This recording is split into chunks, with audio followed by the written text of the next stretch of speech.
Círculo de Legisladores tiene la oportunidad esta vez de hacer una presentación de un libro que creo que a todos les va a interesar cuando empecemos a hablar de él. Yo quisiera agradecerle a Ignacio Utín su presencia aquí, porque realmente como autor de este libro nos va a enseñar y mucho a todos nosotros.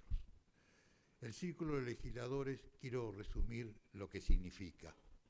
Significa el lugar, el centro que creó la Argentina por ley en el 76, 75 mejor dicho, que trató la formación de aquello que todavía no existía en el mundo, que es la posibilidad de que legisladores nacionales en actividad y aquellos que lo estuvieron en el pasado pudieran afiliarse a un lugar donde en este encuentro se pudiera trabajar para varias cosas. En primer lugar, para lo que significa ser un centro de estudios. Este centro de estudios, como auxiliar del Congreso, sirve para buscar consensos, porque debo advertir que el Círculo de Legisladores comprende pluripartidariamente a todos los sectores políticos de la sociedad argentina. Además, quiero referir a que el Círculo de Legisladores también, y esto es importante señalarlo, busca que en los consensos se pueda conseguir dos cosas.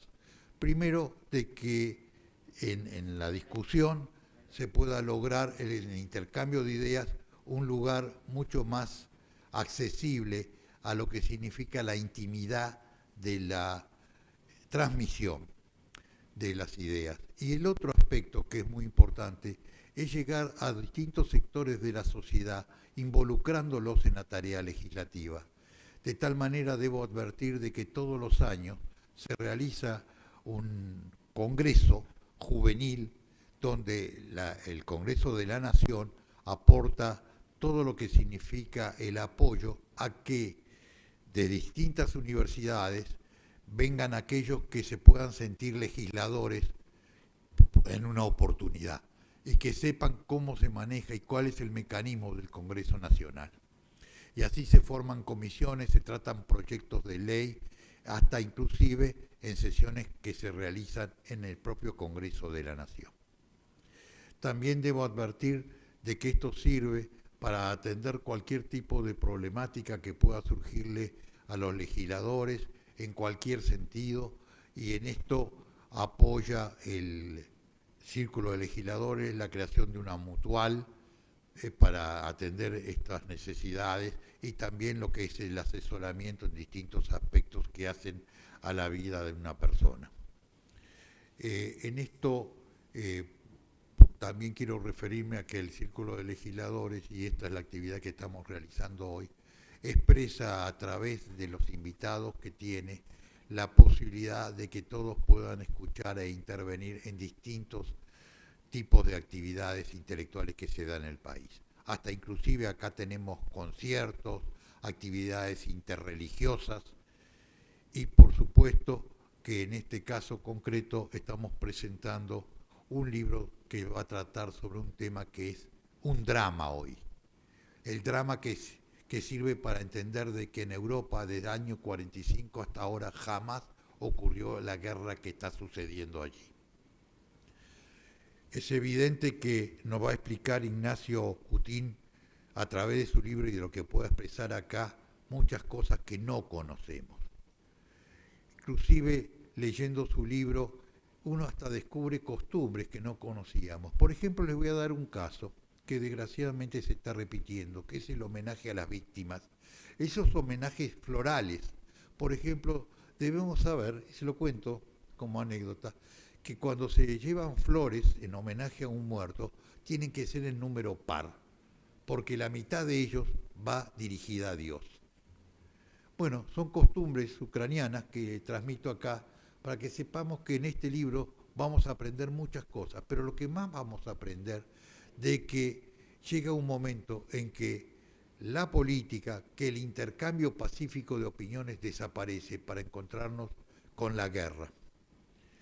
Con esa guerra que implica dolor, que implica realmente la pérdida de vidas humanas, que es lo más precioso que podemos nosotros defender como seres humanos justamente. En esto quiero señalar que también no olvida este libro de que acá hay una historia detrás. Esa historia que se marca y queda grabada en la conciencia de los pueblos. Una de las historias que aquí se marca es, por ejemplo, en la Segunda Guerra Mundial, donde la invasión de Alemania no fue mal recibida por muchos pobladores de Ucrania, porque significaba para aquellos la posibilidad de la independencia de su país frente a la Unión Soviética.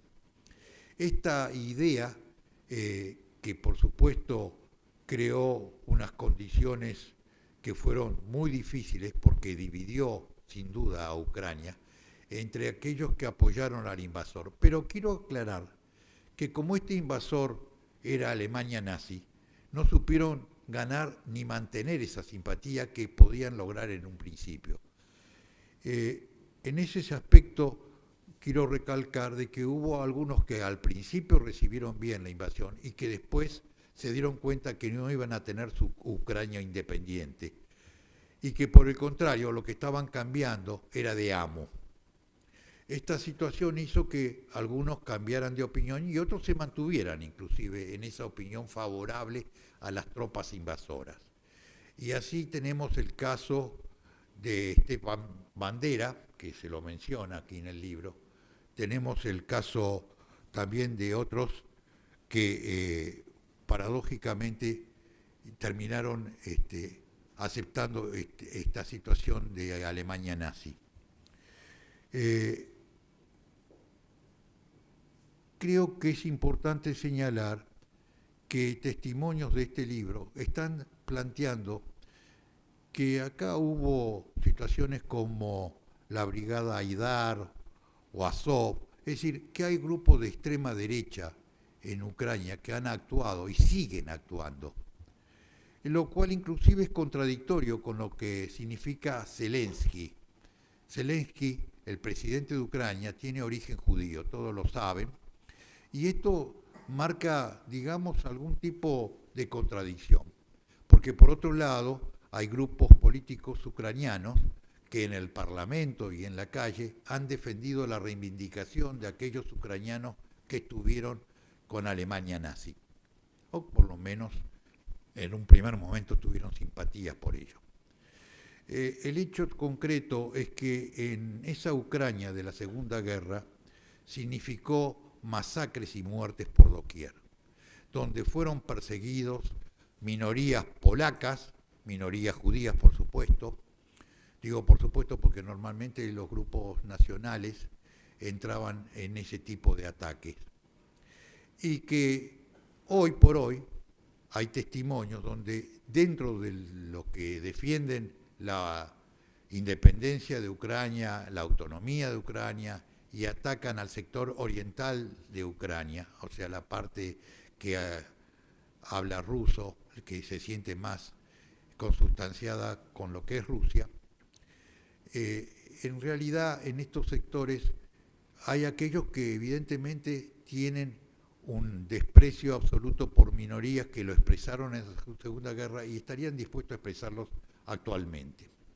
Y entonces cuando vemos que desde Rusia se habla de luchar contra la nazificación de Ucrania, algún dejo de verdad debe tener por lo menos para algunos que están luchando por lo que es la independencia del Donbass, ese sector, digamos, oriental que se refiere concretamente a lo que significa el Donetsk y el Lugansk, que son los dos estados que se quieren declarar independientes, o que se han declarado independientes, aún sin reconocimiento internacional. Sí, por supuesto, con el reconocimiento de Rusia. Estos son los sectores más industrializados de Ucrania, estos son los sectores que realmente se consideran consustanciados con lo que fue la Unión Soviética, porque también acá tenemos otra incidencia histórica. Hay sectores que defienden esta autonomía desde lo que significa la herencia de la Unión Soviética y consideran que Rusia es parte de esa herencia. Yo tengo que mencionarles una situación con Putin, muy especial. Putin tiene una frase que dijo que quien no añore la Unión Soviética no tiene corazón, pero quien la pretenda restablecer la Unión Soviética no tiene cabeza. En esta expresión de Putin habría que pensar de que en realidad él no quiere restaurar la Unión Soviética. Esto también es discutible. Hay quienes plantean que sí, sigue añorando lo que es la vieja Unión Soviética, con todo su potencial. Y acá también habría una referencia histórica que discutir, porque hay quienes consideran que Yeltsin fue el que disolvió la Unión Soviética y otros que no lo culpan a él, pero en realidad no vamos a entrar en esta discusión histórica hoy. Lo que sí nos interesa decir es que la disolución de la Unión Soviética ha producido estados que se manifiestan en varios casos como parte de las organizaciones que hoy en día han ganado mucho terreno. Y me refiero concretamente a la Organización del Tratado del Atlántico Norte. O NATO, North Atlantic Treaty Organization, que en realidad comprendía mucho menos estados de los que comprende ahora, porque ahora comprende a los países que eran Tratado de Varsovia, que como todos recordaremos eran parte de los países de la Europa comunista, aquellos que se consideraban detrás de la cortina de hierro, como se lo llamó en algún momento, y de aquellos que formaron parte de la disolución de la Unión Soviética, como los estados bálticos, Polonia, y en el caso de países del Cáucaso que también hoy entran a formar parte de lo que es las simpatías en lo que se refiere a lo que es la NATO. También tenemos que reflexionar de que Rusia, y Putin así lo planteó en su momento, se siente amenazada por este crecimiento de la NATO. Y hoy por hoy esto es parte de lo que nosotros vamos a encontrar con mucha mejor expresión que la mía en el libro que tiene esta presentación.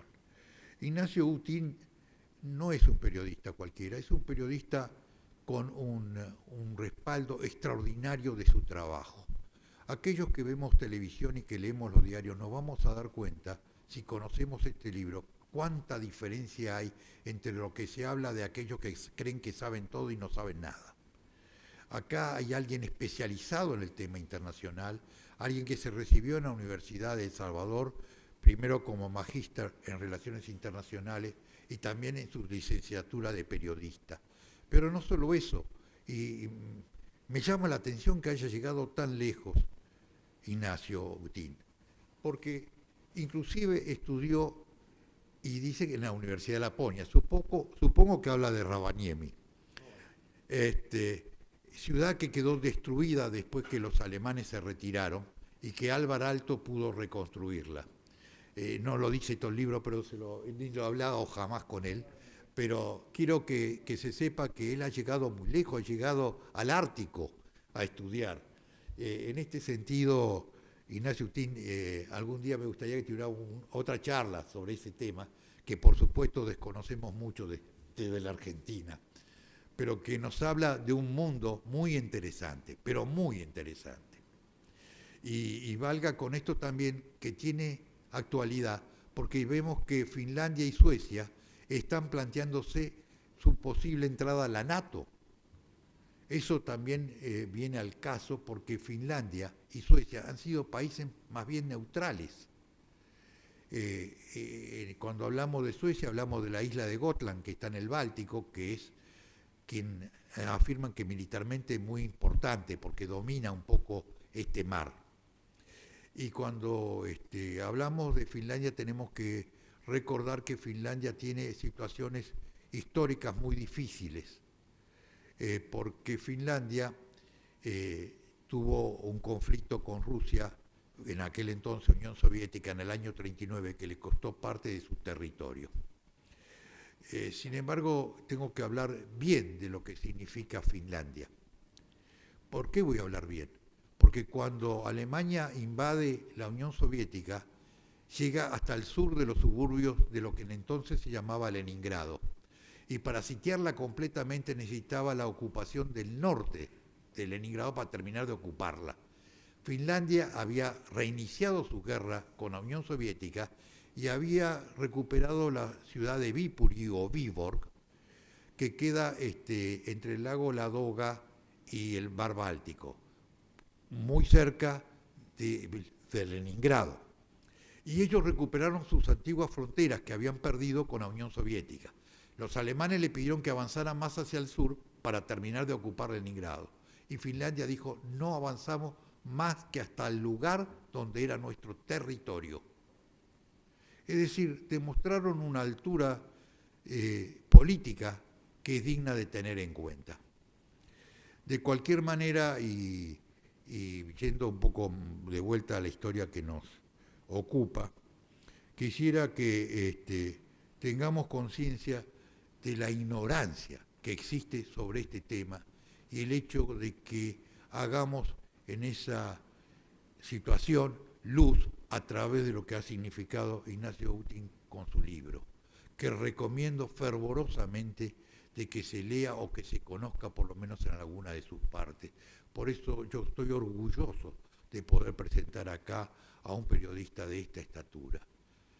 Por supuesto que le dejo la palabra acá a mis amigos, lo tengo a Pedro, que también quiere referirse un poco al tema, es justamente nuestra luz en materia de relaciones internacionales, es aquel que lleva en el círculo esta responsabilidad. Gracias por permitirme hablar, por permitirme presentar este libro y a este periodista. Gracias, Néstor. Buenas tardes. En mi calidad de secretario de Relaciones Internacionales del Círculo, le doy la bienvenida a Ignacio Utin. Como dijo muy bien nuestro secretario general, el diputado Néstor Perl, una joya. Yo creo que es un librito, incluso lo interesante es que está escrito bastante antes de toda esta situación y puesto al día, o sea, es una edición actualizada. Así que simplemente, sin más, le doy la bienvenida a nuestra casa y le pido a Ignacio que nos explique un poco cómo entender lo que está sucediendo hoy en Europa del Este, tanto en situación local, regional, como charlábamos hace un rato, así como de contexto en este mundo del siglo XXI tan novedoso en sus relaciones. Y después propongo de que hagamos un diálogo, o sea, lo escuchemos a Ignacio, pero intercambiemos algunas ideas. Sobre todo yo por lo menos voy a preguntar. Gracias. Buenas tardes. Antes que nada quiero agradecer, por supuesto, al Círculo de Legisladores por la invitación, por la cálida bienvenida, por las palabras tan amables que dijeron antes de mí.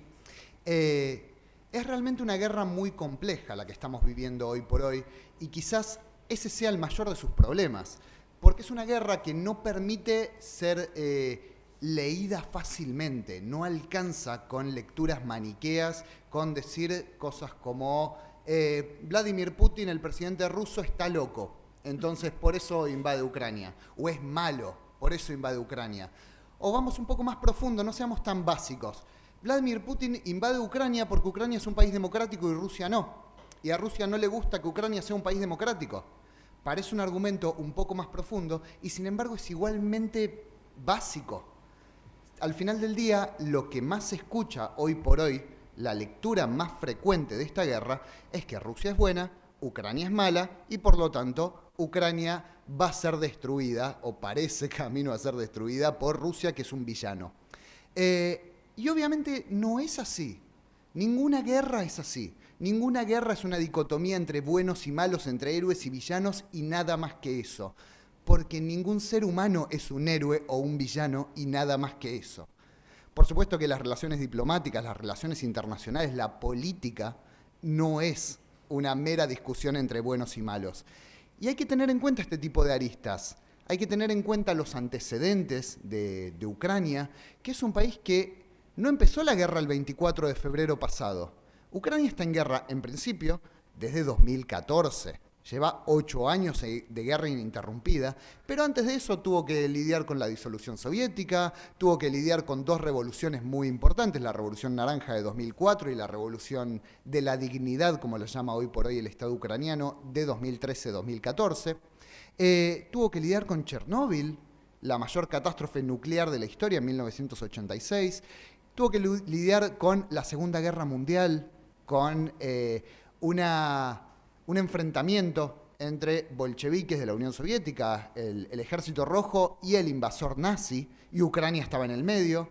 Y además tuvo que lidiar con el Holodomor, quizás un antecedente no tan conocido, que fue una hambruna artificial en los años 30, fines de los años 20, principios de los años 30, que llevó a la muerte de unas cuantas millones de personas. Y quizás lo más grave es que ni siquiera sabemos cuántas millones de personas porque no hay datos. Todos esos datos se perdieron. Todo esto hay que tenerlo en cuenta a la hora de analizar qué es Ucrania y por qué está pasando lo que está pasando en Ucrania. ¿Por qué Rusia decidió invadir otro país soberano, un país independiente, como es Ucrania? Que por supuesto es una situación muy grave, además de ser un crimen en términos de normativa internacional. Por supuesto, no se puede invadir otro país, eso es ilegal. Puede haber algunos atenuantes, puede haber algunas excepciones, pero en términos generales no se puede invadir otro país. ¿Y por qué es tan importante Ucrania para Rusia? Ucrania, Rusia y Bielorrusia se crearon en el mismo lugar en el mismo momento. Tienen exactamente el mismo origen. De hecho, la palabra Rusia y la palabra Bielorrusia tienen el mismo origen, que es el Rus de Kiev. El Rus de Kiev era un protoestado, el primer protoestado eslavo en Europa, que se creó en el siglo IX, que se convirtió al cristianismo en el siglo X. Es decir, no solo Rusia, Bielorrusia y Ucrania tienen el mismo origen como nación, sino que tienen el mismo origen como nación cristiana. Y eso es muy importante para la cultura de los 3 países. Están muy entrelazados, están muy conectados estos 3 países, estas 3 naciones, sus idiomas, su cultura, su religión. No es lo mismo para Rusia, un país como Estonia, que era parte de la Unión Soviética y que hoy es parte de la OTAN, no es lo mismo que Ucrania también era parte de la Unión Soviética y también aspira a ser parte de la OTAN, pero no es lo mismo, no es la misma conexión la que tiene Rusia con Ucrania que la que tiene Rusia con la OTAN, con Estonia, perdón, o la que puede tener con Finlandia. Sí, es cierto, Finlandia tiene más de 1.300 kilómetros de frontera con Rusia. Por supuesto que es muy importante, pero la cultura, la historia, la religión, el idioma de Finlandia no tiene ninguna relación con Rusia, más allá de que sean vecinos. Con esto quiero decir, Ucrania es un país muy importante para Rusia, para el orgullo nacional de Rusia. Cuando en los últimos meses se ha hablado mucho de que, por ejemplo, Rusia invadió Ucrania porque veía que la eventual incorporación de Ucrania a la OTAN era una amenaza a la seguridad de Rusia, o Rusia lo veía como una amenaza a su seguridad, nos estamos olvidando de un factor que creo yo es más importante todavía. No es tan importante la seguridad, porque Ucrania no va a atacar Rusia, la OTAN no va a atacar Rusia, sería muy poco probable que eso ocurra, pero creo que el factor más importante es el orgullo nacional, es ver cómo Ucrania se aleja. Cómo este país tan emparentado, tan enlazado con la cultura, con la historia, con la política rusa, de pronto mira para otro lado y ya no le interesa ser parte del patio trasero de Rusia. Ese es un golpe muy fuerte para el orgullo nacional ruso. Y me parece que se puede hacer una analogía con lo que pasó en Cuba.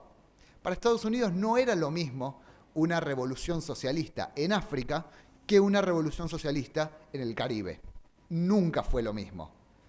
Porque Cuba era parte de la esfera de influencia de Estados Unidos, era parte del patio trasero de Estados Unidos.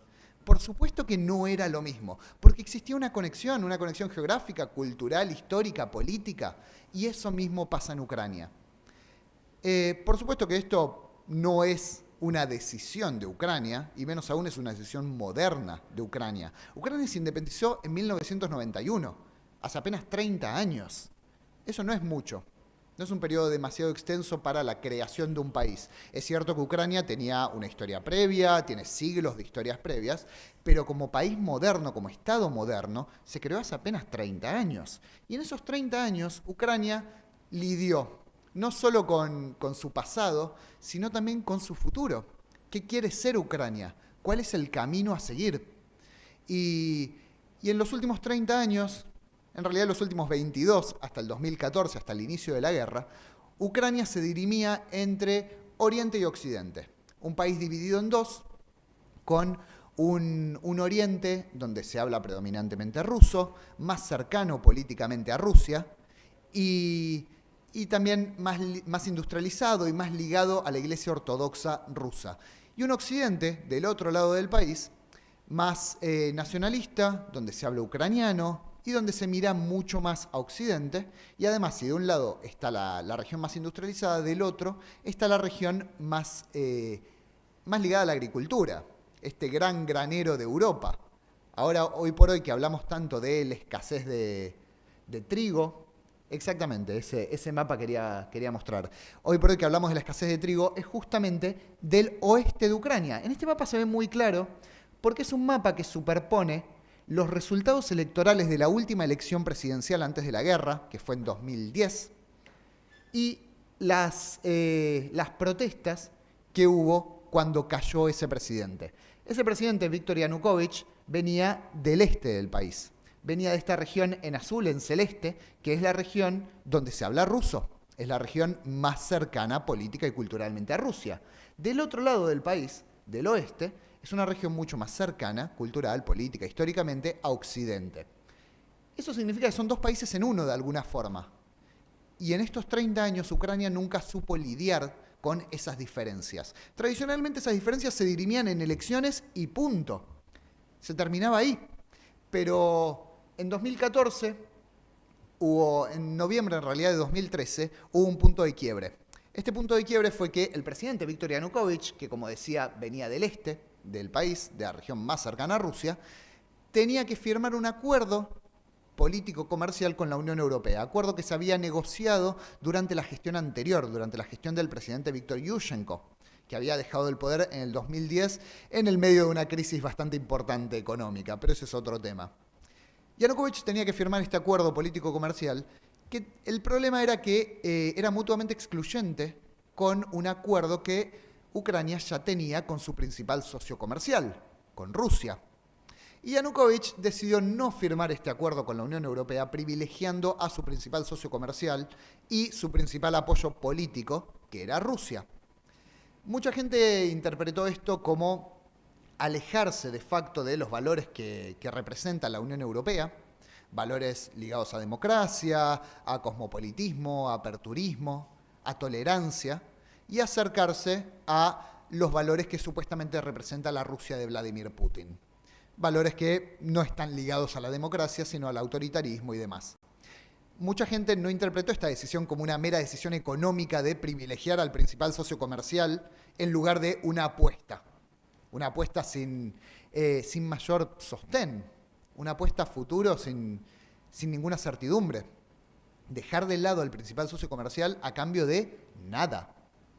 Pero mucha gente interpretó esto de otra forma. Hubo manifestaciones muy importantes y cada vez más violentas durante el invierno de 2013-2014. Estas manifestaciones fueron muy duramente reprimidas por el gobierno de Viktor Yanukovych. Hubo más de 120 muertos en la plaza central de Kiev, de la capital de Ucrania. Y en el medio de este gran caos que fue el invierno de 2013-2014 en Ucrania, y en el medio de la represión estatal, se conformaron lo que se denominaron grupos de autodefensa, civiles que tomaron las armas y se organizaron para combatir al Estado, a las fuerzas estatales. Una vez que cae el gobierno de Yanukovych, Yanukovych nunca renunció formalmente, no se le hizo un juicio político formal, sino que él abandonó el país argumentando que su vida corría peligro, se fue del país diciendo que él seguía siendo el legítimo presidente, y el Parlamento, la Rada, el Parlamento unicameral ucraniano, votó que aceptaba la renuncia, una renuncia que nunca se había dado, que el presidente simplemente no podía seguir siendo presidente, porque había huido del país. Una vez que cae este gobierno, más allá de que Yanukovych siga hablando de que él es un presidente legítimo y que hubo un golpe de Estado, Rusia sigue diciendo que hubo un golpe de Estado, lo que pasó fue que en las regiones orientales mucha gente interpretó que la caída de Yanukovych no fue una revolución popular, sino que fue un golpe de Estado. Y yo creo que eso es algo debatible, porque no hubo renuncia formal, no hubo juicio político. Entonces se puede decir, no se siguieron las líneas democráticas, no se siguieron las instituciones, pero por otro lado, el presidente se fue, huyó del país y nunca volvió. Nunca quiso volver, nunca intentó volver. Entonces creo que es al menos debatible si fue un golpe de Estado o no. Este segundo mapa, ¿se acuerdan cómo era el mapa anterior, el mapa de las elecciones? El sudeste votaba una cosa, el noroeste votaba otra. Este es un mapa de idiomas. ¿Qué idioma se habla en cada región del país? El sudeste de Ucrania habla ruso, el noroeste de Ucrania habla ucraniano. Esto, por supuesto, es muy generalizado. No es que todos los habitantes de Zaporizhia, por ejemplo, hablen ruso, pero sí la mayoría. Es interesante ver cómo las divisiones culturales se traducen en divisiones políticas. Ahora, todas estas divisiones se terminaron a partir de 2014 con el inicio de la guerra. Rusia invadió la península de Crimea, anexó la península de Crimea, recuperó en términos rusos, porque para Rusia es una recuperación, no es una anexión, y ese proceso se da en paralelo al inicio de la guerra, que fue en abril de 2014, justamente en las regiones orientales de Donetsk y de Lugansk, que están en este mapa como las regiones más oscuras, las regiones donde más se habla ruso, las regiones más cercanas política, cultural, históricamente a Rusia, y además las regiones más industrializadas de Ucrania. Entonces, en ese momento, en esas regiones, vieron todo lo que estaba pasando en Kiev como un golpe de Estado. Mi presidente, el presidente al que yo voté, de pronto no es más presidente por decisión de quién sabe quién. ¿Quién fue el que apoyó este supuesto golpe de Estado? Bueno, por ejemplo, lo apoyó Estados Unidos muy abiertamente. Apoyó muy abiertamente lo que Ucrania denomina revolución de la dignidad, Euromaidán, revolución del Maidán, según con quién se hable. La Unión Europea apoyó muy fuertemente la salida de Yanukovych, porque Yanukovych era un líder, de esto no hay ninguna duda, era un líder autoritario, era un líder extremadamente corrupto, y además se fue con más de 100 muertos encima. Se fue con una represión muy importante que terminó con la vida de más de 100 manifestantes. Es muy difícil defenderlo, por supuesto que es muy difícil defenderlo, pero justamente por eso es que muchos países apoyaron esta revolución, apoyaron este cambio de gobierno, más allá de que no se siguieran las líneas democráticas, las instituciones democráticas. Entonces, imaginemos la situación. Nosotros somos ciudadanos del Este que votamos a un presidente que de pronto no es más presidente, en parte por el apoyo de países occidentales. Bueno, hay buenas razones para enojarse. Hay buenas razones.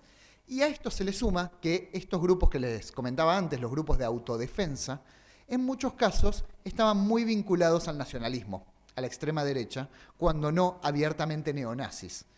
Grupos que luchan por una Ucrania homogénea. Y en este sentido me parece importante volver a la Segunda Guerra Mundial, cuando el nacionalismo ucraniano peleó del mismo lado que el nazismo, por una Ucrania homogénea, una Ucrania de ucranianos, no una Ucrania con rusos, con judíos, con polacos, con tártaros, con gitanos o con cualquier pueblo que no sea ucraniano. No, una Ucrania homogénea.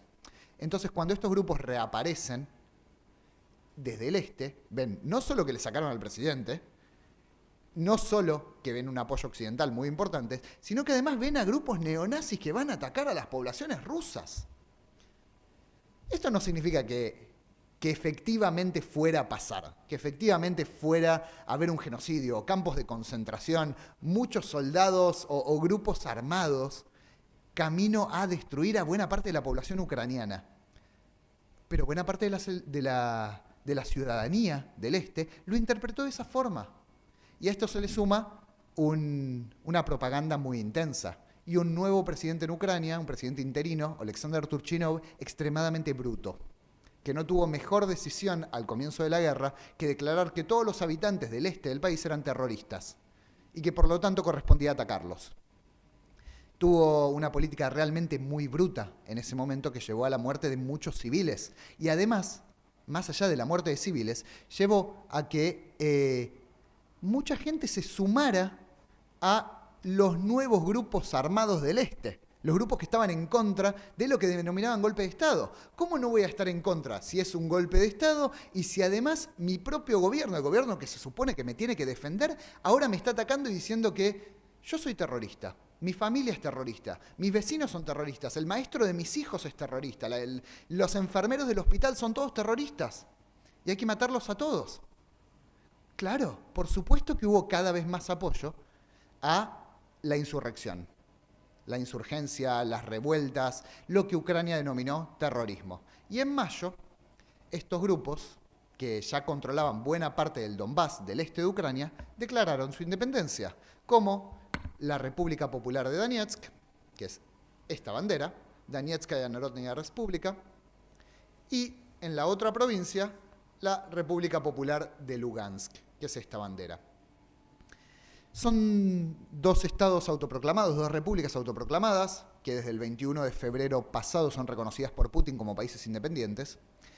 Y son dos territorios en los cuales no existe ningún tipo de democracia, libertades civiles, libertades individuales, libertad de expresión, no existe en absoluto, de eso no hay ninguna duda. Y son dos territorios que dependen económicamente de Rusia, no son países independientes de ninguna forma. Y tanto es así que desde 2019 Rusia regala ciudadanía a los habitantes de esta zona. Más de 1 millón de habitantes legalmente ucranianos tienen derecho, ya tienen ciudadanía de la Federación Rusa. Por eso cuando el 24 de febrero Rusia invade Ucrania, ese es uno de los argumentos, que Rusia está defendiendo a ciudadanos rusos. Porque sí, efectivamente lo son, legalmente son ciudadanos rusos porque Rusia regaló pasaportes. Ese es el escenario actual. Tenemos una guerra que inició en 2014 con dos repúblicas autoproclamadas, una guerra que se estancó a partir de 2015, a partir de los llamados acuerdos de Minsk, dos acuerdos que tenían por objetivo terminar con la guerra y que nunca se cumplieron, acuerdos firmados por Rusia, Ucrania, las autoridades autoproclamadas, Francia, Alemania y la Organización para la Seguridad y Cooperación en Europa. Estos acuerdos nunca se cumplieron. Y si bien los acuerdos formalmente únicamente tenían relación con Ucrania y con las autoridades autoproclamadas, la mayor parte de la responsabilidad le cabe a Ucrania, no a las autoridades autoproclamadas. Por supuesto que se puede hablar de la responsabilidad de Rusia en la guerra en los últimos 8 años. Sin lugar a dudas, esta guerra hubiera terminado en 2015, quizás también en 2014, sin el apoyo de Rusia. Rusia mandó soldados, Rusia mandó armamento, Rusia mandó mucho dinero, de eso no hay ninguna duda. Pero los acuerdos de Minsk tenían por principal responsable a Ucrania, y Ucrania nunca los quiso cumplir, nunca. La última vez que se intentaron aplicar los acuerdos de Minsk fue en 2019, gracias a la fórmula Steinmeier. Steinmeier era en ese momento ministro de Relaciones Exteriores alemán, hoy por hoy es presidente de Alemania. Y la fórmula Steinmeier era avalada por todos, por Rusia, por la Organización para la Seguridad y Cooperación en Europa, por Alemania, por Francia. Todos estaban de acuerdo, menos Ucrania. Porque los acuerdos de Minsk incluían diálogo con las autoridades autoproclamadas, con los líderes de estas repúblicas autoproclamadas, amnistía general para todos estos, para los miembros de la República Popular de Donetsk y la República Popular de Lugansk, por supuesto cese al fuego, que nunca se cumplió, y por último, una vez que hubiera diálogo, que hubiera amnistía y que hubiera cese al fuego, estas dos regiones volverían a formar parte de Ucrania, pero con autonomía, bajo un sistema federal. Ucrania es un país unitario, no es un país federal como la Argentina. Y buena parte de la población ucraniana interpretó que premiar a terroristas, a lo que Ucrania denomina terroristas, con diálogo, con amnistía y con autonomía, era impensado, era imposible. Hubo manifestaciones tan grandes, tan importantes, que los acuerdos de Minsk nunca se aplicaron y la guerra nunca terminó. Ese es uno de los argumentos que usó Rusia al momento de la invasión, que Ucrania nunca quiso cumplir con los acuerdos de Minsk, y en ese sentido tiene razón. Es cierto, eso es cierto. Pero Rusia también habla de desnazificación, y eso no es cierto. En general, los argumentos de Rusia se pueden responder siempre con un sí, pero. Rusia habla de genocidio contra poblaciones rusas en el este de Ucrania, y la respuesta es sí, pero. ¿Hay un genocidio? No, de ninguna forma. Sí hay discriminación. Existe discriminación a tal nivel que en buena parte del país se habla ruso como idioma nativo, y sin embargo, los que hablan ruso no pueden estudiar en ruso, no pueden ser juzgados en ruso. El ruso no es un idioma oficial ni siquiera a nivel regional. Y yo creo que ese es un factor muy importante, porque así se consolida lo que se denomina identidad de refugio. Una identidad perseguida se potencia. Si no me dejan hablar en ruso, voy a hablar 10 veces más en ruso. Si no me dejan ser étnicamente ruso, voy a ser 10 veces más ruso. Y eso es lo que pasó en los últimos 8 años. Todo esto, por supuesto, con un nivel de propaganda constante. Entonces sí, hay discriminación. ¿Hay un genocidio? De ninguna forma. De ninguna forma. Un genocidio es la matanza sistemática de una población por su etnia, por su ideología política, por su orientación sexual o por cualquier característica que unifique a un sector de la población. Y eso no existe en Ucrania. Eso nunca existió en Ucrania.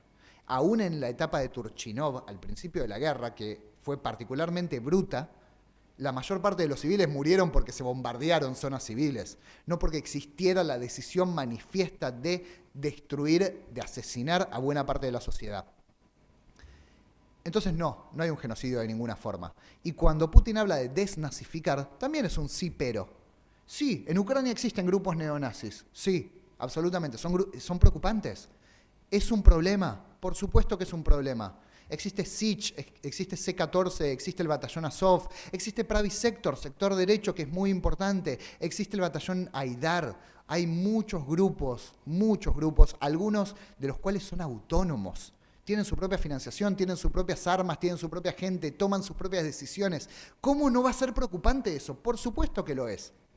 Pero todos estos grupos tienen su ala política, tienen su partido político, y entre todos ellos, entre todos estos grupos, que son muchos, tienen una sola banca de 450 en el Parlamento ucraniano.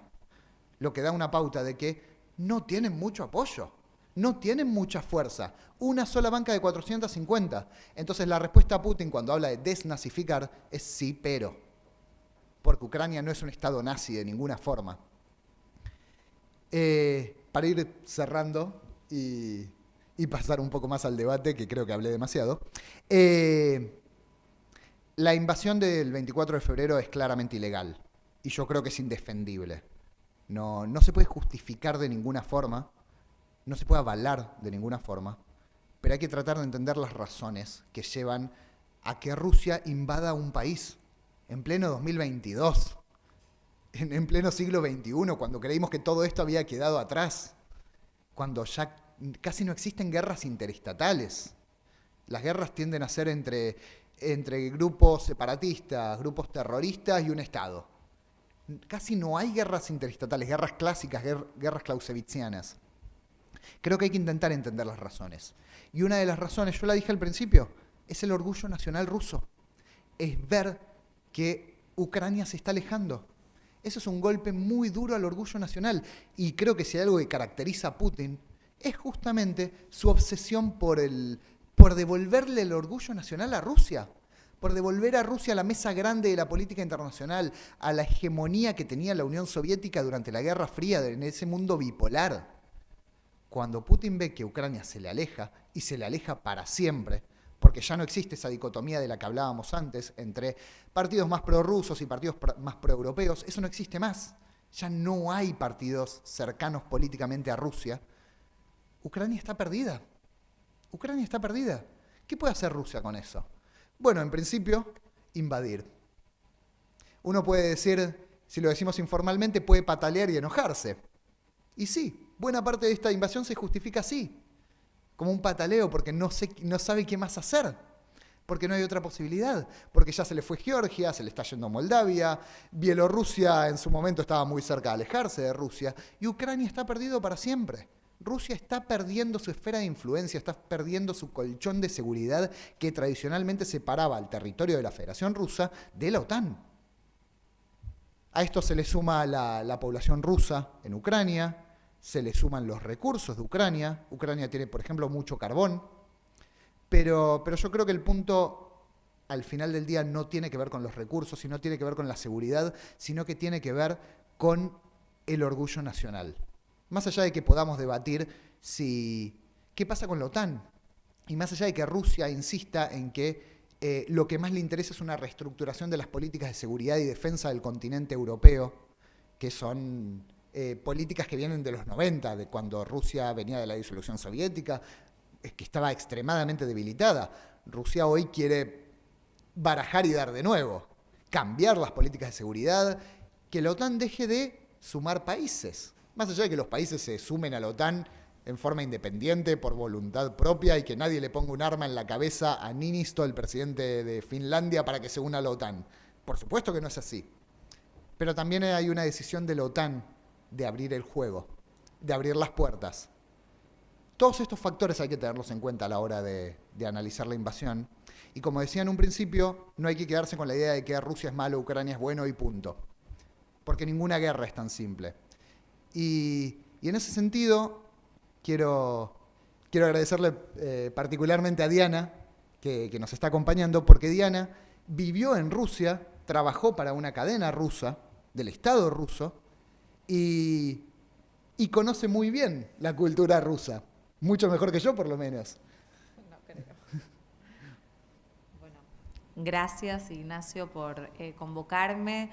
Yo celebro este espacio principalmente desde lo intelectual y desde lo cultural, dándole valor a un periodista de la magnitud de Ignacio, no solamente por el escrito y el libro que estamos presentando, sino también por la valentía de volver a vivir una y otra vez todas las cosas que habrá sentido y vivido mientras estuvo haciendo la cobertura en Ucrania.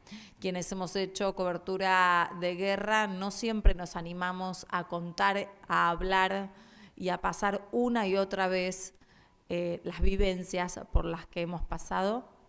Así que eso requiere de una gran valentía. Te felicito, Nacho, porque es muy duro como un ser humano. Uno es periodista, uno trata de hacer las coberturas con el mayor nivel de profesionalismo, pero después volver a recordarlo, volver a pasarlo, volver a estudiarlo, es volver a tener contacto con historias muy duras que uno cree que pasan, pero no es así.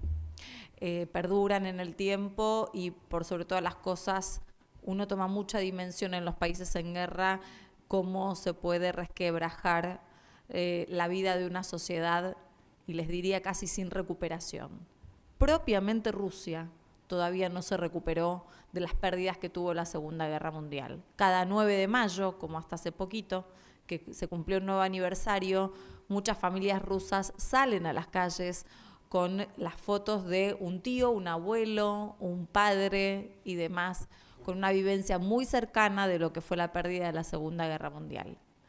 En este sentido, justamente para poder llegar a elaborar un sentimiento de actualidad, es que Rusia tiene un gran interés por ese orgullo del que hablaba Ignacio recién. Yo en esto te quiero preguntar, Nacho, ya que vamos a debatir,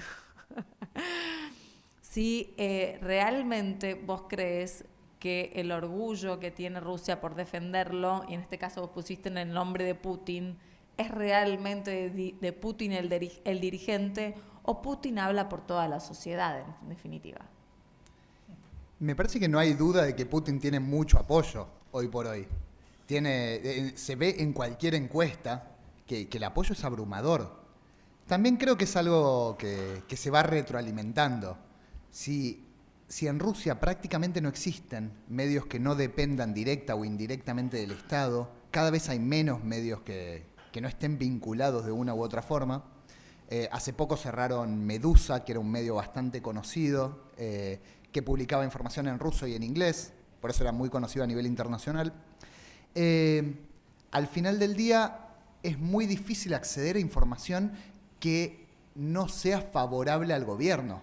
Es muy difícil. Entonces son cosas que se van retroalimentando. ¿Qué fue primero? ¿El apoyo social o la idea del gobierno? ¿Qué salió primero? Bueno, yo tengo algo para rebatirte en ese sentido. En mis vivencias, algo que me llamaba mucho la atención eran mis diálogos con los rusos. O sea, una cosa es Moscú, por supuesto, una ciudad muy cosmopolita, donde hay una clase media y una clase alta con mucha interacción con Occidente, con mucha idealización de Occidente, y otra cosa cuando uno empieza a ir a las afueras de Moscú o a otros lugares de el país, ¿no? De Rusia, y se encuentra con diálogos que por supuesto a mí como mujer occidental me resultaban muy llamativos, principalmente porque me encontraba con personajes muy cerrados, personajes que todavía les faltaba como cierta instrucción, incluso desde lo educativo, a pesar que la educación es muy buena en Rusia, como para poder ver más allá del nacionalismo. Entonces, veía que esa gran población que apoyaba a Putin era en realidad una cuestión de reflejar y de pedirle a su dirigente que sea el reflejo de lo que ellos querían. Y hay una añoranza en este sentido, por lo que mencionaban antes, muy importante de la época comunista. Una añoranza de pensar que en esos momentos se estuvo bastante mejor. El tema también, para ir avanzando un poco en el tiempo y ir viendo, Ignacio, a mí me gustaría saber desde tu mirada, ¿a quién beneficia que se siga prolongando este nivel de guerra en la actualidad, que uno puede llegar a pensar que la humanidad hubiese aprendido un poco mejor? ¿A quién beneficia que ningún país haya realmente tratado de impedir esta situación en Ucrania? Qué buena pregunta, porque yo realmente creo que la guerra está condenada al estancamiento. Creo que esta guerra no puede terminar pronto, básicamente porque lo que demanda Rusia, Ucrania no lo va a ceder, lo que demanda Ucrania, Rusia no lo va a ceder. No hay posibilidad de que termine, de que haya una victoria bélica de ninguno de los dos. No hay posibilidad de rendición y no hay posibilidad de acuerdo. Entonces, si no hay posibilidad de victoria, de rendición ni de acuerdo, no hay posibilidad de que la guerra termine. Más bien todo lo contrario, que la guerra se extienda indefinidamente. Y en ese escenario creo que gana Rusia. Una guerra de desgaste beneficia mucho más a Rusia que a Ucrania. En principio porque la guerra se está dando en Ucrania, en territorio ucraniano. Con lo cual, por supuesto que Ucrania va a sufrir mucho más que Rusia, en donde no hay guerra. No hay guerra en territorio ruso.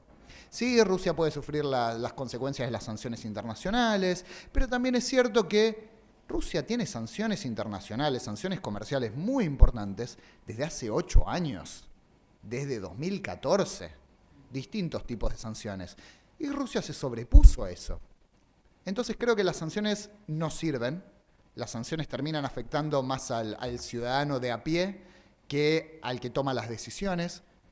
Sí, se han impuesto sanciones sobre oligarcas, sobre personas cercanas al Kremlin, pero al final del día esa gente tampoco toma las decisiones. Entonces creo que las sanciones no van a llevar a nada. Yo creo que una guerra larga beneficia a Rusia porque Rusia va a encontrar alternativas comerciales, ya sean de China, de India, de Pakistán. Siempre va a encontrar clientes para su gas, para su petróleo. Va a encontrar clientes, de eso no hay duda, por más de que no sean de la Unión Europea. Pero Ucrania no tiene alternativa. Los ucranianos no se pueden mover los 40 millones a una isla y fundar un nuevo país. ¿Quién se beneficia entonces de todo esto? Bueno, quizás, si lo pensamos más a largo plazo, quizás es todos esos países que van a empezar a comerciar cada vez más con Rusia, países como China, como India, como Pakistán, quizás Irán. Pero creo que más allá de ese beneficio económico, que puede ser el cambio de Rusia de dejar de mirar hacia la Unión Europea y pasar a mirar a otra zona del mundo, quizás incluso Brasil, Rusia, India, China y Sudáfrica, que son los miembros del BRICS, quizás se potencie el BRICS y la Unión Europea termine perdiendo, comprando gas cada vez más caro, comprando gas estadounidense, por ejemplo, que es 70% más caro que el gas ruso. Pero ahí tenemos otro país que se puede beneficiar. Estados Unidos, que Estados puede Unidos se venderle a puede Europa beneficiar gas. comercialmente. Así es. Una pequeña anécdota la hago bien cortita. Yo estuve en Polonia, en Varsovia, para el primer acto de Donald Trump como presidente en Europa, que fue justamente en Varsovia, en la capital de Polonia. Y lo primero que dijo en ese acto fue: no voy a permitir que los polacos dependan exclusivamente de gas ruso. Fue a hacer un negocio. No eligió ir a Londres, a París, a Roma, a Madrid incluso, que son ciudades más importantes que Varsovia dentro de la Unión Europea. Bueno, Londres ya no, pero son ciudades más importantes. Eligió ir a Varsovia porque fue a hacer un negocio. A los 2 días nos enteramos cuánto armamento había vendido. Pero además de eso quería vender gas. Por supuesto que Estados Unidos quiere vender gas a la Unión Europea y por supuesto que es mucho más caro. Entonces todos los países que exporten lo mismo que Rusia se pueden beneficiar económicamente. La cantidad de armamento que está recibiendo Ucrania hoy por hoy es increíble. Países de la Unión Europea y también por fuera de la Unión Europea, países miembros de la OTAN y también por fuera de la OTAN están aportando mucho armamento y mucho dinero a Ucrania. ¿De dónde vienen todas esas armas? ¿Alguien las fabrica? ¿Alguien las vende? Por supuesto que hay un negocio muy importante ahí. Y que la guerra es un negocio no es ninguna novedad. Que la guerra es un negocio para ciertos sectores sociales no es ninguna novedad, lo sabemos desde que el mundo es mundo. Pero yo no quiero quedarme con la idea de quién se beneficia de esta guerra. Yo prefiero quedarme con la idea de quién se perjudica, porque a mí me preocupan mucho más las víctimas que los que ganen, los que se lleven algunos dólares, algunos euros, algunos rublos a partir de esta guerra. Y prefiero quedarme con la idea de que una guerra no beneficia a nadie. Una guerra, los muertos pesan mucho más que el dinero que puedan ganar, quién sabe, un vendedor de armas. Acá están anotando un montón de preguntas, No, Nacho. No. Son algunas reflexiones, incluso algunos tips que te agradezco, Ignacio, de precisión. Pero voy a un punto. Hablaste del orgullo nacional ruso y en un par de situaciones apareció, incluso creo que vos también un poquito, la referencia a la Unión Soviética. Y yo tengo la sensación de que es mucho más profundo lo que está instalado. Inclusive la frase que al principio Néstor mencionó de Putin, que quien no recuerde a la Unión Soviética no tiene corazón y quien la quiere restablecer no tiene cabeza, creo que está referido a una cuestión mucho más profunda que casi yo diría va más atrás de la Unión Soviética, es decir, va a la Rusia profunda de los zares, la Rusia católica, la Rusia que tiene, digamos, una impronta, y acá un poco el comentario va para los dos, porque vos estuviste allá, nos podés tirar alguna pista. ¿Ese orgullo nacional ruso está fundamentalmente anclado en la Unión Soviética o es como yo percibo o leo que es más profundo y más antiguo? Un orgullo más de antes. El orgullo ruso, el orgullo nacional ruso actual, sí, viene de los dos lados. Viene tanto del imperio como de la Unión Soviética y por razones muy distintas. Porque la Rusia de hoy es una Rusia muy conservadora, es una Rusia capitalista, de eso no hay ninguna duda. La Rusia de hoy no tiene absolutamente nada ni de socialista, ni de comunista, ni de nada parecido. Pero es una Rusia muy conservadora, cada vez más cristiana. El presidente Vladimir Putin es muy creyente, es muy practicante y además es muy explícitamente practicante. Se muestra siempre yendo a la iglesia, rezando, haciendo, quizás vos, Diana, ¿te acordás cómo se llama ese baño en invierno que se hace 3 veces? No me acuerdo cómo se llama. No me acuerdo el nombre, pero para que la gente pueda entender, en el invierno se sumergen 3 veces en las afueras de las ciudades en un agua congelada. Dicen que de esa forma entonces se le quita al ser humano todos los males y también persiste en el sistema inmunológico todo el año para poder no enfermarse. Pero bueno, es algo muy también acompañado no solamente por el presidente, sino por todas las autoridades de la Iglesia Ortodoxa. Por eso creo que en cierto sentido más político, Rusia mira más, la Rusia de hoy, la Federación Rusa actual, mira más al imperio que a la Unión Soviética. ¿Qué es lo que tiene la Unión Soviética? ¿Qué es lo que sí importa de la Unión Soviética. No el comunismo, no el socialismo, ese es otro tema. Rusia, insisto, no va a volver a ser no va a tener un sistema socialista ni nada parecido. A Putin no le interesa. No. Pero lo que le interesa a la Unión Soviética es la hegemonía. Era el rol de hegemón que tenía la Unión Soviética en el marco de la Guerra Fría en un sistema bipolar. De un lado estaba Estados Unidos y del otro estaba la Unión Soviética. Eran los dos países más relevantes del mundo. Hoy por hoy Rusia no está entre los dos países más relevantes del mundo. Igual, si me permiten, como esa visión, ¿no? Tan instalada en la sociedad y tan defendida incluso por la sociedad, lo que hace constantemente es mantener un relato de identificación con algo que necesita sí el ruso desde lo emocional, y por eso hablamos de orgullo, ¿no? Que es tener alguien que lo cuide.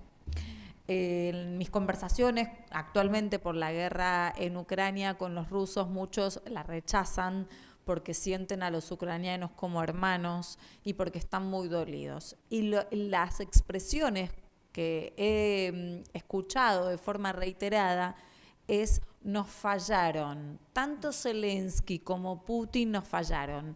Entonces eso se explica de una forma que la sociedad rusa es paternalista, necesita un padre que los cuide. Esos padres que los tenían que cuidar les fallaron y no los cuidaron. Los llevaron a unos y a los otros a la guerra. Porque si bien se dirime en una cuestión de poder y en una cuestión de altas esferas de poder, la sociedad lo vive con profunda tristeza, tanto de un lado como del otro, si bien del otro es donde está muriendo. Yo coincido con Ignacio que es lo más importante en mis coberturas de guerra. En otras zonas lo que me permitieron ver es que los muertos no son nada más los que perdieron la vida, sino todas las personas que perdieron su familia, sus casas, su país y demás. O sea, deja una cantidad de muertos, literal o figurativamente, muy, muy amplia, donde por ahí por décadas no vayan a recuperarse. Permiten, quiero agregar algo más. Vos hablaste, sí, muy bien, de que todavía recuerdan los muertos de la Segunda Guerra. La Gran Guerra Patria, así se llamó la guerra de la Unión Soviética, y que comprende todavía a todos aquellos que perdieron sus familiares, porque la guerra, la Segunda Guerra, la soportó durante casi 3 años solamente la Unión Soviética frente a la Alemania nazi. Y de la Alemania nazi, los aliados que tenían, aquellos ucranianos como Stefan Banderas y otros más que estuvieron a favor de los nazis, hoy están siendo reivindicados como veteranos de guerra. Lo aprendí gracias a Ignacio Utín en su libro. Eso es un insulto, es una bofetada a lo que fue esa guerra por parte de todas las pérdidas de aquellos que tuvieron sus familiares muertos por Alemania nazi. En eso que está ocurriendo en Ucrania también es un factor emocional, porque yo quiero decirles que los intereses económicos solo existen como motivación en una guerra en el pueblo cuando ese pueblo está emocionalmente afectado. No van a pelear por una cuestión económica, van a pelear por una cuestión sentimental. Y esto es lo que está llevando a un lado y a otro. Y argentinos, yo le estoy diciendo, porque yo recordaba algo muy interesante que aprendí de Ignacio Utín, que por ejemplo murieron 800 personas en un par de meses que se luchó por el aeropuerto internacional de Donetsk. Entonces, acá hablamos de 800 familias que perdieron sus familiares. Está muriendo gente todos los días. Nosotros, los argentinos, tenemos un papel que cumplir, que es tratar de ayudar a que termine esta guerra, desde donde sea, pero colaborar por la paz. Tenemos que buscar eso. Esa es nuestra función. No somos indiferentes, no somos gente que puede pensar de que lo que ocurre allá lejos no nos interesa. Estamos viviendo en un mundo donde todos estamos interrelacionados. Y esto es lo que quiero sacar como conclusión. Este libro nos llama a la conciencia universal, a la defensa de los valores humanos. Y los valores humanos se caen en la guerra, cualquiera sea la motivación que tenga un bando y otro. Y yo quiero agradecerte, Ignacio Utín, porque nos ha dado esta oportunidad de diálogo. Y quiero agradecerte a vos también, Diana, porque nos enseña todo esto a pensar. y no solo a pensar, sino que a partir de ahora a tener una responsabilidad que no hemos asumido todavía y que tenemos como pueblo argentino que asumir. Tenemos que buscar, influir, crear las condiciones para que se pueda dar, no sé si en un futuro mediato o inmediato, la paz. Necesitamos la paz en Europa como si fuera parte nuestra. Cada ser humano que está muriendo allí es parte de nuestra responsabilidad. Porque bueno, ya vamos redondeando, ¿no? el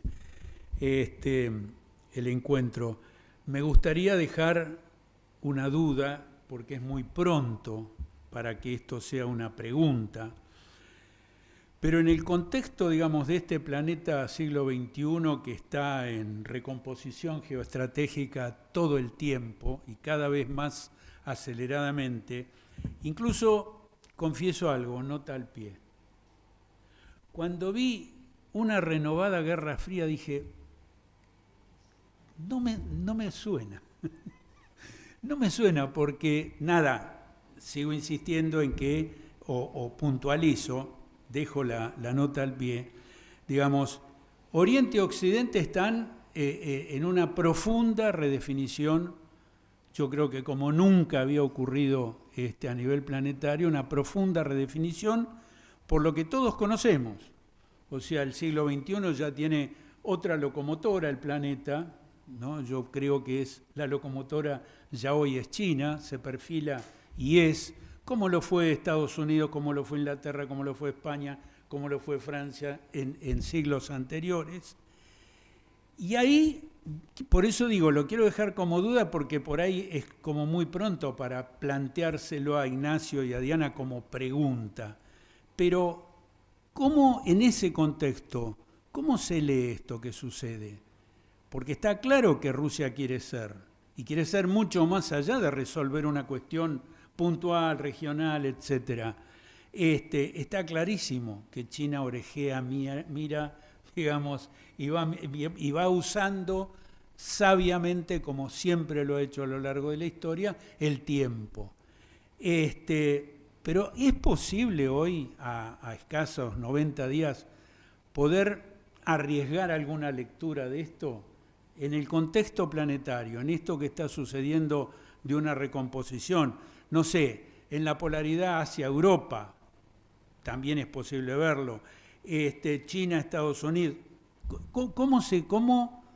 si hay alguna idea como para empezar a pensar qué desemboque tiene esto, así como dice quién gana, quién pierde, qué desemboque puede llegar a tener esto en las próximas décadas.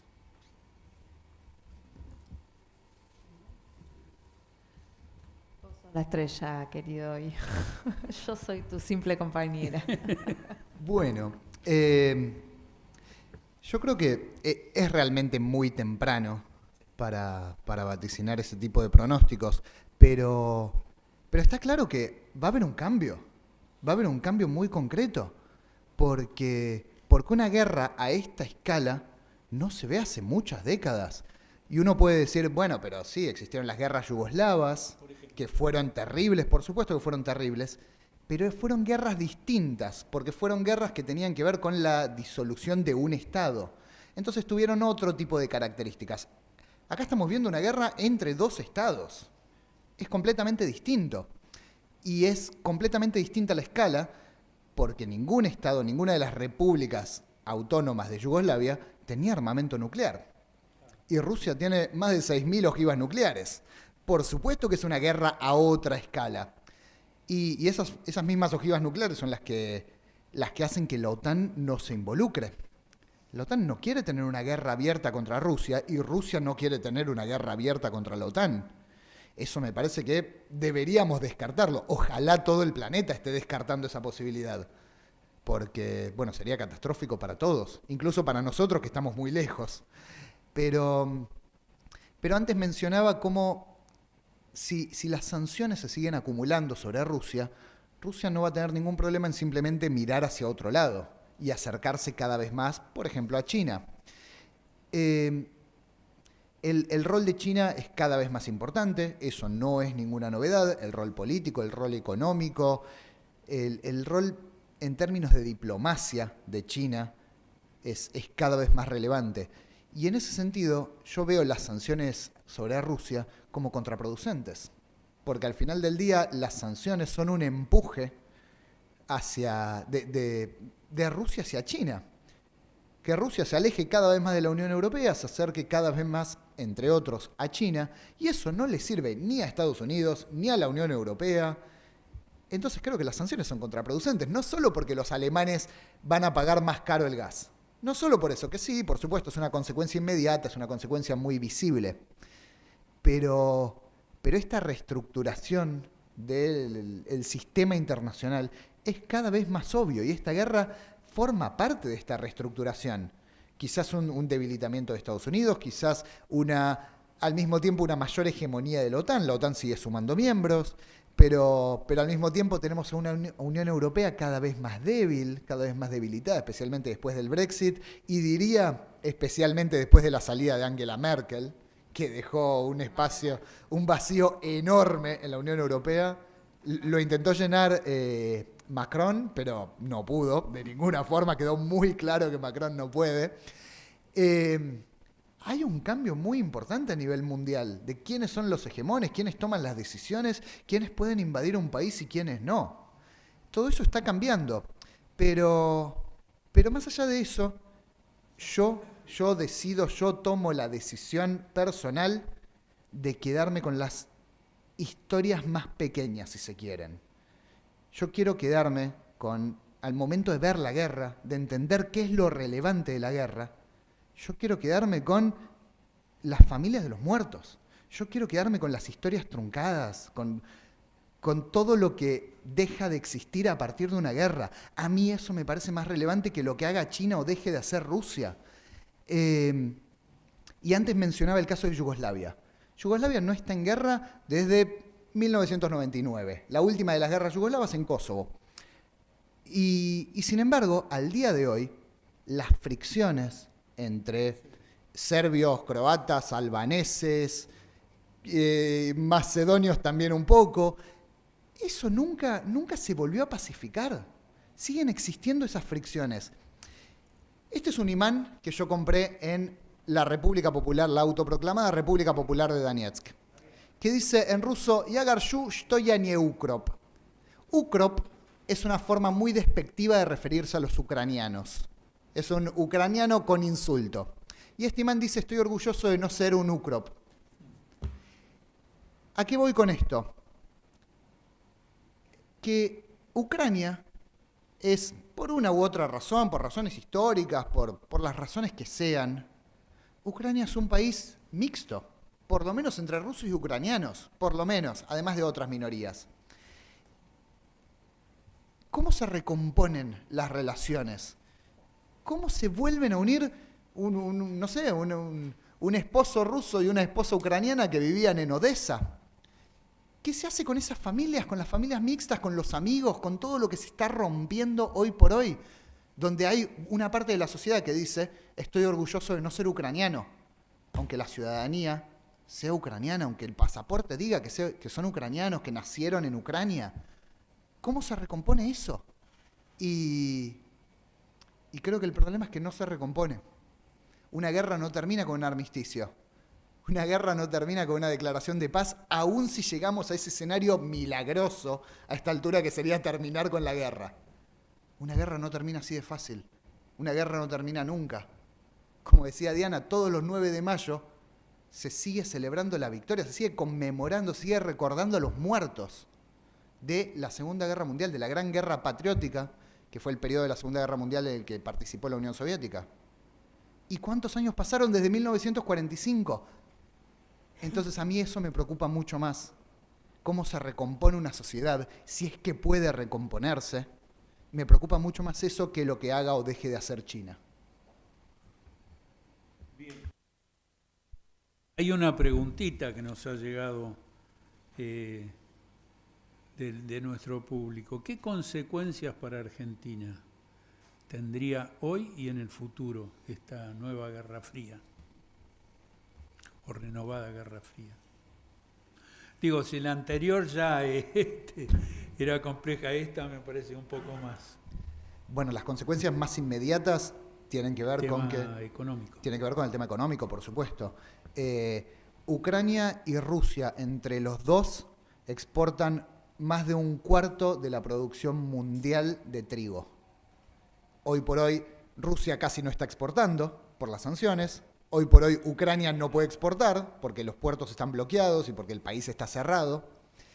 Entonces tenemos más de un 25% del trigo a nivel mundial que no está en el mercado, que es inaccesible.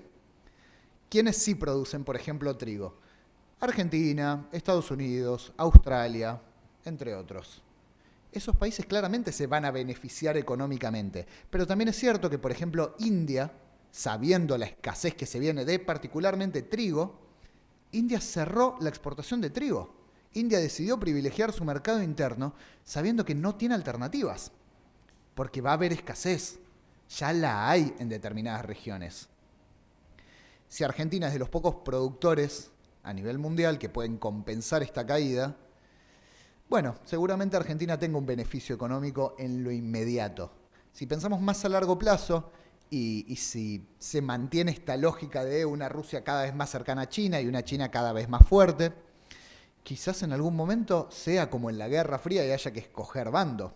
Yo quiero creer que eso no va a pasar porque, por ejemplo, Estados Unidos puede criticar la violación a los derechos humanos en China y eso no significa que Estados Unidos no comercie con China. Por supuesto que comercia con China. Yo creo que Argentina tiene que mantener esa lógica de cuestionar, de criticar la invasión de Rusia y aún así mantener relaciones comerciales con Rusia. Creo que son dos caminos que van en paralelo, la cuestión comercial y la cuestión política.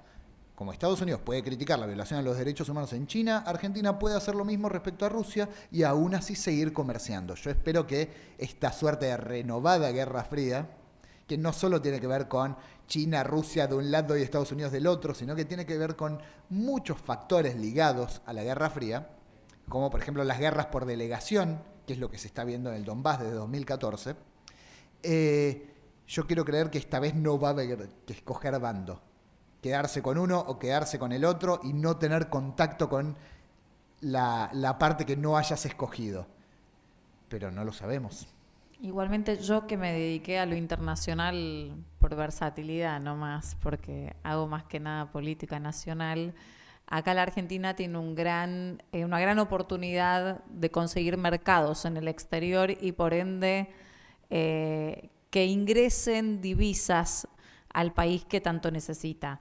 El tema es ver cómo la construcción de los conflictos internos del país permiten o no ganar mercados en el exterior, en este caso del trigo, que está siendo demandado mucho en muchos países y que muchos países están dispuestos incluso a ingresar. Bueno, creo que la Argentina lo que tiene es una gran oportunidad, solo que también tiene el debate interno de ver si va a ser propicio para que ingresen esas divisas al país. Acá entonces confluyen dos factores, la situación internacional, pero también la política interna.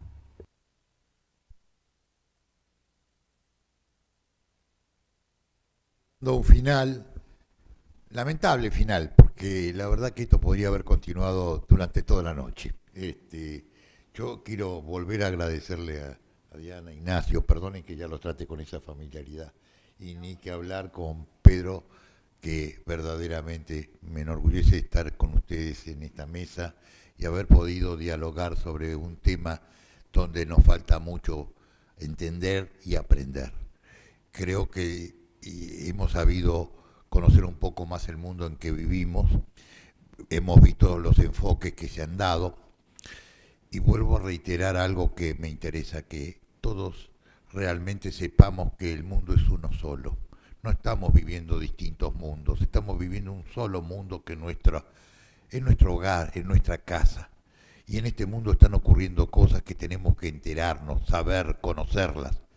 Y después de ello, vuelvo a insistir, comprometernos. Evidentemente, desde el punto de vista estrictamente económico, y ojalá que Argentina lo sepa aprovechar, podemos decir que hay una situación beneficiosa para nosotros. Ojalá hubiéramos tenido un Vaca Muerta explotándolo debidamente y con un ducto que pueda permitirnos exportar. Ojalá que todo lo que pueda ser el superávit que tengamos en materia agrícola se dé, porque es evidente que los precios se han ido a las nubes y que estamos en condiciones de poder aprovecharlos si supiéramos. Pero lo que creo que es fundamental también, que vuelvo a reiterarle lo siguiente: aquí hay muertos, aquí hay una situación que ya el mundo no puede aceptar. Este tipo de guerra, y hizo muy bien Ignacio en plantearla, es una guerra que no existió durante todas estas décadas. Las que tuvimos eran guerras muy limitadas en cierta medida. Hoy no. Hoy estamos en una guerra que son dos estados que están peleando. Pero no solo eso, especialmente en lo que se refiere a que está involucrado por armamentos y por lo que sea una gran parte del mundo. Y más allá del negocio, nosotros tenemos este protagonismo que no asumimos. Tenemos que tener este protagonismo. Vayamos en todo caso a una plaza con banderas ucranianas y rusas a pedir la paz. Y llevemos también las de las repúblicas populares, Donetsk o de Lugansk. Es decir, de alguna manera demostremos una actitud por la paz por encima de lo que son los temas étnicos, nacionales o particulares de esa zona. Y yo creo que eso creará conciencia en el resto del mundo de que nosotros tenemos algo que decir en esta materia. No podemos seguir con la indiferencia en este tema, porque esto involucra a lo que es una parte de la humanidad, es parte nuestra. Cada uno de los que se está muriendo allí es parte nuestra que se está muriendo. Esto es lo que tenemos que tener conciencia. Y fundamentalmente, como decíamos recién con Ignacio Utín y con Diana, acá no se trata de blanco y negro, acá hay muchos grises, muchos grises. Entonces, no vale la pena que entremos a buscar cuál es la parcialidad que nos atrae. La única parcialidad que nos tiene que atraer es el mundo en sí mismo. Y eso es lo que en este momento está en juego, que es la vida de las personas, nada más ni nada menos.